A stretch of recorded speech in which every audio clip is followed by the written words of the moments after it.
drift past my ears while I regarded the man. "There was a story about that chap a month or two ago," said the reporter. "They gave me the assignment. It was to run a column, and was to be on the extremely light and joking order. The old man seems to like the funny touch I give to local happenings. Oh, yes, I'm working on a farce comedy now. Well, I went down to the house and got all the details, but I certainly fell down on that job. I went back and turned in a comic write-up of an East Side funeral instead. Why? Oh, I couldn't seem to get hold of it with my funny hooks somehow. Maybe you could make a one-act tragedy out of it for a curtain raiser. I'll give you the details." After the performance, my friend, the reporter, recited to me the facts over the Würzburger. "I see no reason," said I, when he had concluded, "why that shouldn't make a rattling good funny story. Those three people couldn't have acted in a more absurd and preposterous manner if they had been real actors in a real theatre. I'm really afraid that all the stage is a world, anyhow, and all the players men and women. The thing's the play, is the way I quote Mr. Shakespeare." "Try it," said the reporter. "I will," said I, and I did, to show him how he could have made a humorous column of it for his paper. There stands a house near Abingdon Square. On the ground floor there has been for 25 years a little store where toys and notions and stationery are sold. One night, 20 years ago, there was a wedding in the rooms above the store. The widow Mayo owned the house and store. Her daughter, Helen, was married to Frank Barry. John Delaney was best man. Helen was 18, and her picture had been printed in a morning paper next to the headlines of a "Wholesale Female Murderess" story from Butte, Montana. But after your eye and intelligence had rejected the connection, you seized your magnifying glass and read beneath the portrait her description as one of a series of prominent beauties and belles of the lower West Side. Frank Barry and John Delaney were prominent young beaux of the same side, and bosom friends, whom you expected to turn upon each other every time the curtain went up. One who pays his money for orchestra seats and fiction expects this. That is the first funny idea that has turned up in the story yet. Both had made a great race for Helen's hand. When Frank won, John shook his hand and congratulated him. Honestly, he did. After the ceremony, Helen ran upstairs to put on her hat. She was getting married in a traveling dress. She and Frank were going to Old Point Comfort for a week. Downstairs, the usual horde of gibbering cave dwellers were waiting with their hands full of old Congress gaiters and paper bags of hominy. Then there was a rattle of the fire escape, and into her room jumps the mad and infatuated John Delaney, with a damp curl drooping upon his forehead, and made violent and reprehensible love to his lost one, entreating her to flee or fly with him to the Riviera, or the Bronx, or any old place where there are Italian skies and dolce far niente. It would have carried Blaney off his feet to see Helen repulse him. With blazing and scornful eyes, she fairly withered him by demanding whatever he meant by speaking to respectable people that way. In a few moments she had him going. The manliness that had possessed him departed. He bowed low, and said something about irresistible impulse, and forever carry in his heart the memory of, and she suggested that he catch the first fire escape going down. "I will away," said John Delaney, "to the furthermost parts of the earth. I cannot remain near you and know that you are another's. I will to Africa, and there amid other scenes strive to "For goodness' sake, get out," said Helen. "Somebody might come in." He knelt upon one knee, and she extended him one white hand that he might give it a farewell kiss. Girls, was this choice boon of the great little god Cupid ever vouchsafed you? To have the fellow you want hard and fast, and have the one you don't want come with a damp curl on his forehead and kneel to you and babble of Africa and love which, in spite of everything, shall forever bloom an amaranth in his heart? To know your power, and to feel the sweet security of your own happy state, to send the unlucky one, broken hearted, to foreign climes, while you congratulate yourself, as he presses his last kiss upon your knuckles, that your nails are well manicured. Say, girls, it's voluptuous. Don't ever let it get by you. And then, of course, how did you guess it? The door opened, and in stalked the bridegroom, jealous of slow tying bonnet strings. The farewell kiss was imprinted upon Helen's hand, and out of the window and down the fire escape sprang John Delaney, Africa bound. A little slow music, if you please, faint violin, just a breath in the clarinet, and a touch of the cello.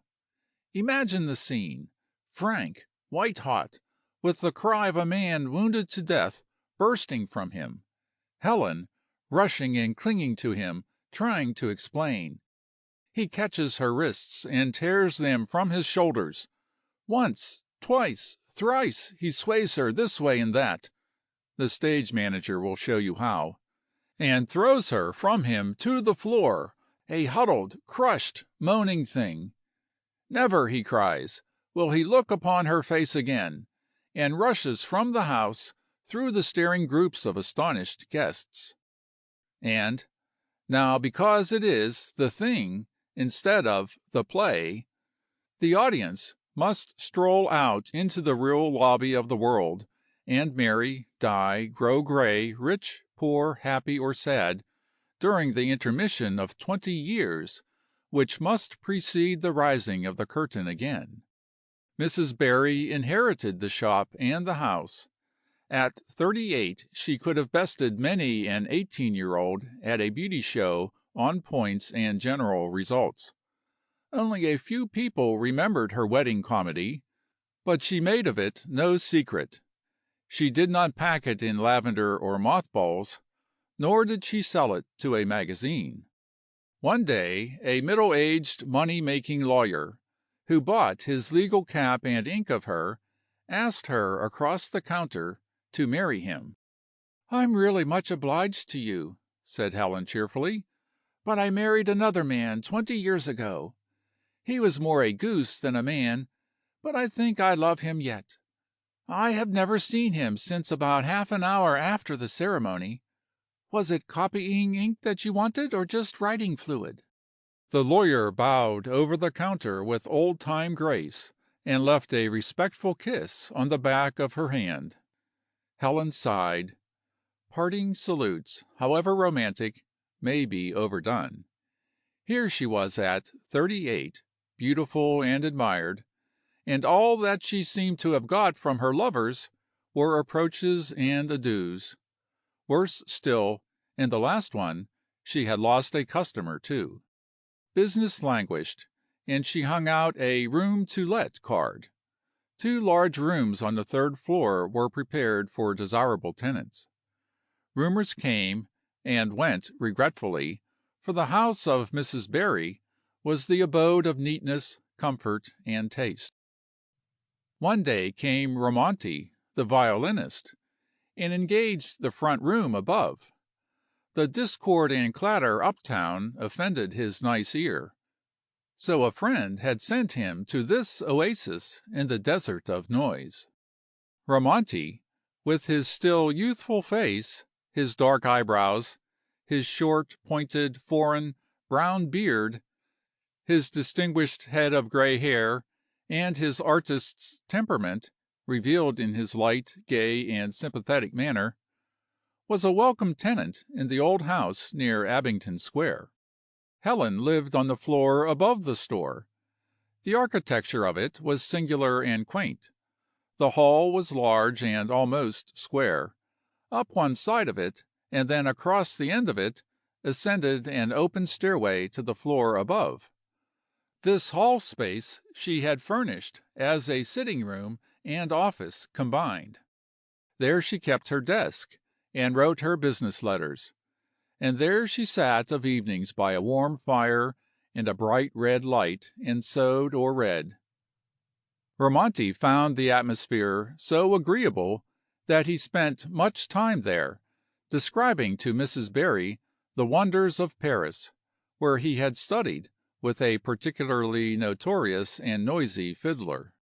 Next comes lodger number 2, a handsome, melancholy man in the early 40s, with a brown, mysterious beard and strangely pleading, haunting eyes. He, too, found the society of Helen a desirable thing. With the eyes of Romeo and Othello's tongue, he charmed her with tales of distant climes and wooed her by respectful innuendo. From the first, Helen felt a marvelous and compelling thrill in the presence of this man. His voice somehow took her swiftly back to the days of her youth's romance. This feeling grew, and she gave way to it, and it led her to an instinctive belief that he had been a factor in that romance.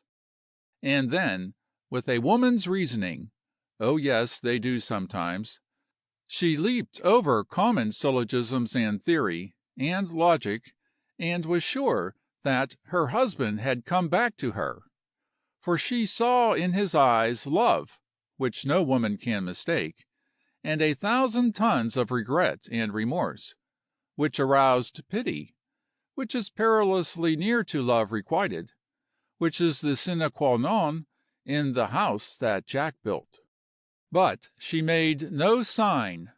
A husband who steps around the corner for 20 years and then drops in again should not expect to find his slippers laid out too conveniently near, nor a match ready lighted for his cigar.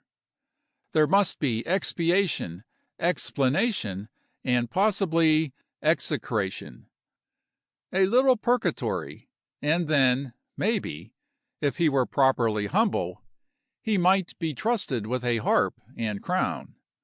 And so she made no sign that she knew or suspected. And my friend, the reporter, could see nothing funny in this.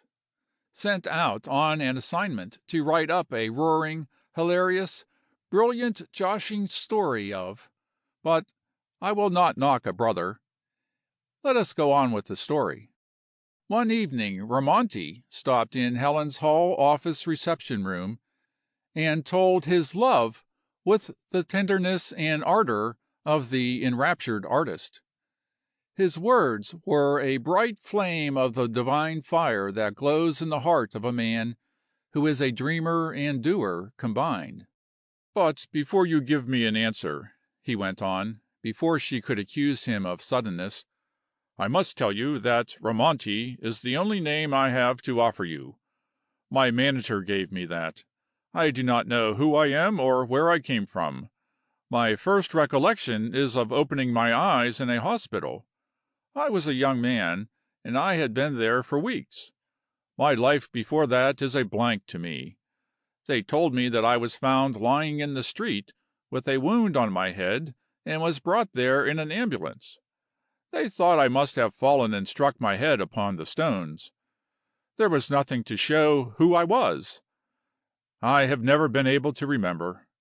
After I was discharged from the hospital, I took up the violin. I have had success. Mrs. Barry, I do not know your name except that I love you.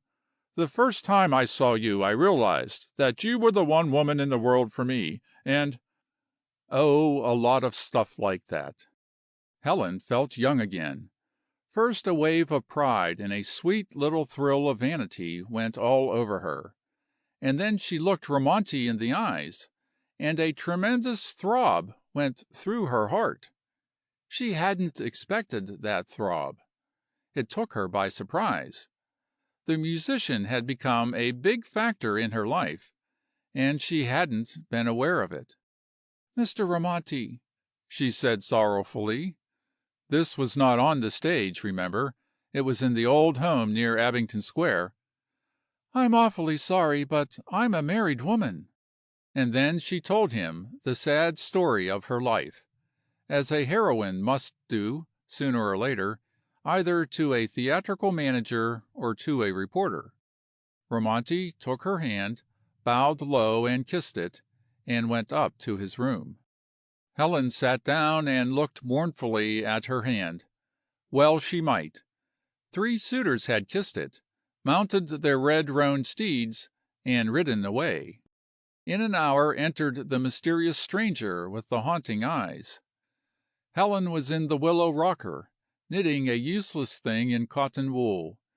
He ricocheted from the stairs and stopped for a chat. Sitting across the table from her, he also poured out his narrative of love. And then he said, "Helen, do you not remember me? I think I've seen it in your eyes. Can you forgive the past and remember the love that has lasted for 20 years? I wronged you deeply. I was afraid to come back to you, but my love overpowered my reason. Will you, forgive me?" Helen stood up. The mysterious stranger held one of her hands in a strong and trembling clasp. There she stood, and I pity the stage that it has not acquired a scene like that, and her emotions to portray. For she stood with a divided heart. The fresh, unforgettable, virginal love for her bridegroom was hers. The treasured, sacred, honored memory of her first choice filled half her soul. She leaned to that pure feeling. Honor and faith and sweet abiding romance bound her to it. But the other half of her heart and soul was filled with something else, a later, fuller, nearer influence, and so the old fought against the new. And while she hesitated, from the room above came the soft, racking, petitionary music of a violin. The hag music bewitches some of the noblest. The daws may peck upon one's sleeve without injury, but whoever wears his heart upon his tympanum gets it not far from the neck. This music and the musician called her, and at her side honor and the old love held her back. "Forgive me," he pleaded. "20 years is a long time to remain away from the one you say you love," she declared, with a percutorial touch. "How could I tell?" he begged. "I will conceal nothing from you. That night when he left, I followed him. I was mad with jealousy. On a dark street I struck him down. He did not rise. I examined him. His head had struck a stone. I did not intend to kill him. I was mad with love and jealousy. I hid near by and saw an ambulance take him away. Although you married him, Helen." "Who are you?"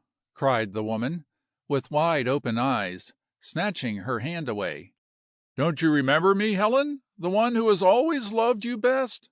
I am John Delaney. If you can forgive—" But she was gone, leaping, stumbling, hurrying, flying up the stairs toward the music, and him who had forgotten, but who had known her for his in each of his 2 existences.